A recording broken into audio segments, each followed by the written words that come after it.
Hello, hello. Can you clap your hands? Hello, hello. Can you clap your hands? I'm a parent. It's what we do. Hi, I'm Nicole. Welcome back. If you've seen these before, welcome. And if you haven't, I review the adult content in books because no one else does, and I wish that they did. I like to know what's in a book before I start reading it. And so since no one else is doing it, I figure as I read books, I'm just gonna let you know what's in them.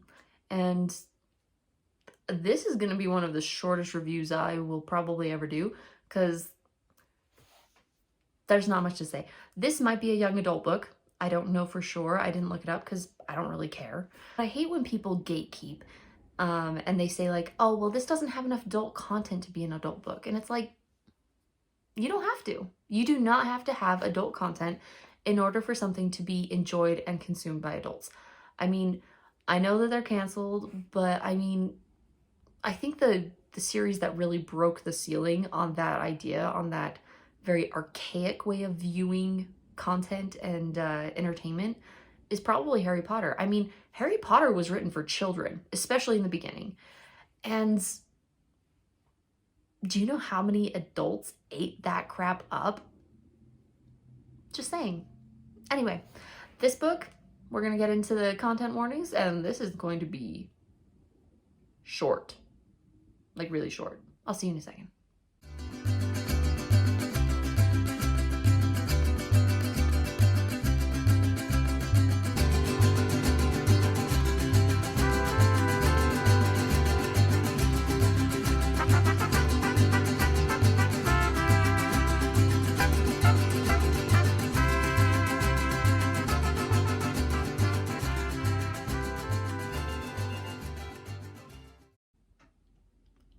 Right? Like, short.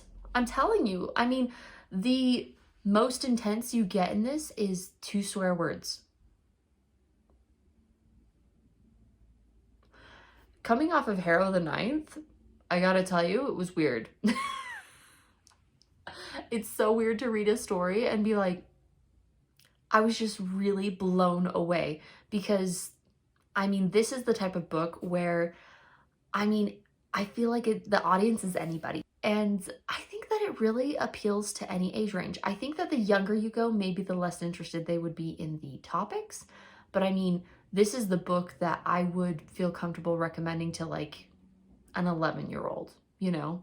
And then at the same time, I probably know some elderly people where I'd be like, this is a super fun and super cute book.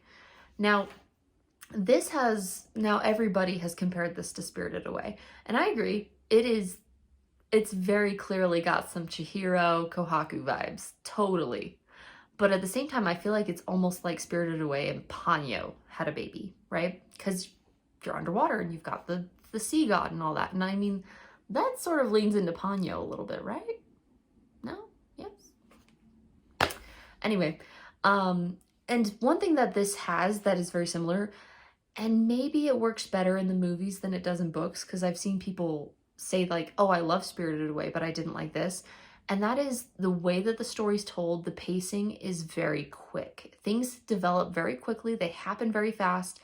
And if you're a person who likes things to be fleshed out and to really like sit and stew with the characters and get to know them and just luxuriate in this world, this isn't the book for you.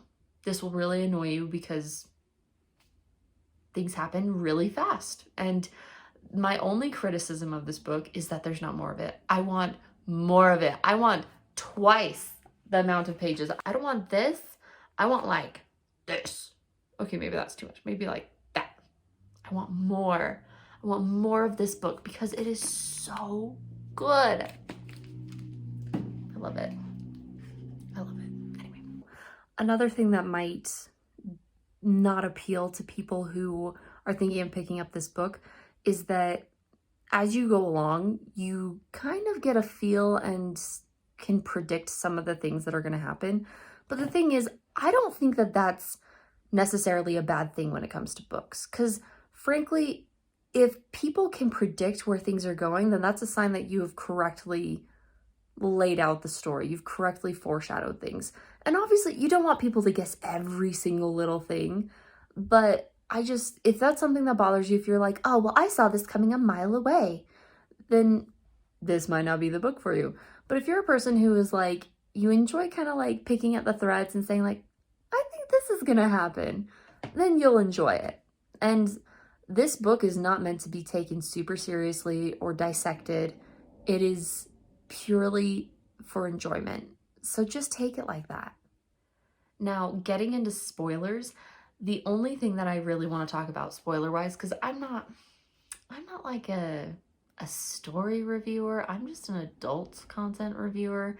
I'm not here to tell you what to think or what, how your taste in books should be. I'm just here to tell you whether or not something is within your comfort range.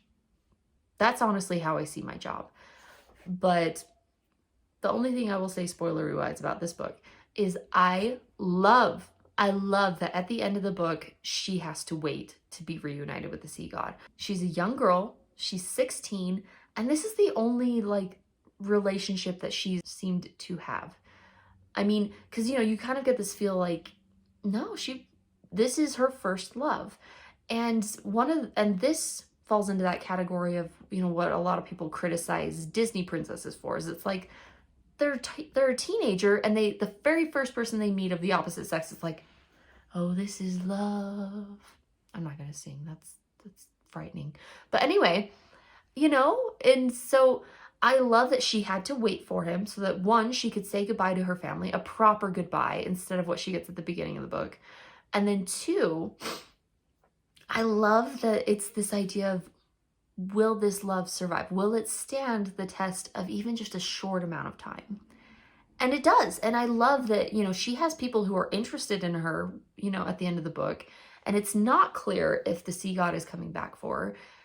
And yet she's still holding on to it. She's still saying like, yeah, I can't see myself getting married until like maybe 30, And I just love it because it's like, it just shows that she's not going to pine forever, but at the same time, she knows herself and she knows, I feel strongly enough about this that I'm willing to wait. I'm willing to wait even past what he asked me to wait because I want to be with him still. And I love it. I think it makes their love even more believable. I think it makes it more sweet and tender. And this book, I don't own this book. This is the library's book. But Nicole's going to own this book. It's going to be on my shelf. Just you wait. So anyway, if this sounds interesting to you, I hope you pick it up. It is an easy read. It's, it's only about 300 and something pages. So it's not too long. I'm not going to say it's short because, people like different length books. Not everyone wants to read an Oathbringer, Brandon Sanderson. But anyway, whatever you're picking up, happy reading.